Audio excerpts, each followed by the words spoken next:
TDP YCP రెండు పార్టీలు ప్రజాస్వామ్యానికి వ్యతిరేకంగా పనిచేస్తున్నాయని వైఎస్ షర్మిల అన్నారు. అప్పుడు కుప్పంలో వైసీపీ చేసింది, ఇప్పుడు పులివెందుల్లో టీడీపీ చేసింది.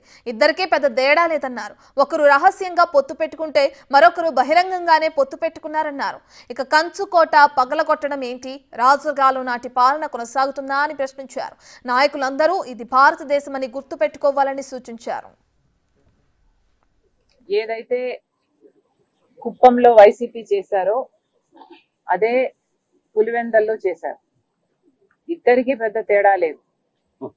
కుప్పంలో ఎలాగైతే ప్రజాస్వామ్యాన్ని కూని చేసి ఆ రోజు వైసీపీ అధికారంలోకి వచ్చిందో, ఈరోజు కడప జిల్లాలో కూడా పులివెందల్లో కూడా అదే టీడీపీ చేసింది.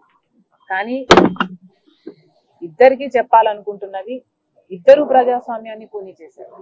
టీడీపీ అయినా వైసీపీ అయినా ఇద్దరికి పెద్ద తేడా లేదు. అందుకే చెప్తున్నా, వీళ్ళందరూ మోడీతో అలాగే ఉన్నారు.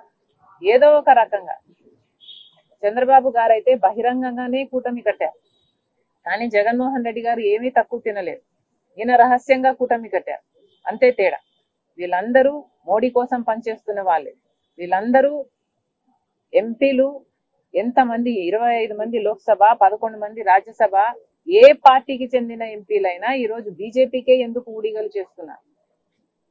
ఇదంతా రాష్ట్ర ప్రజలు ఆలోచించాల్సిన అవసరం ఉంది. ప్రజాస్వామ్యం ఎవరూ బ్రతికించే వాళ్ళు లేరు ఇక్కడ.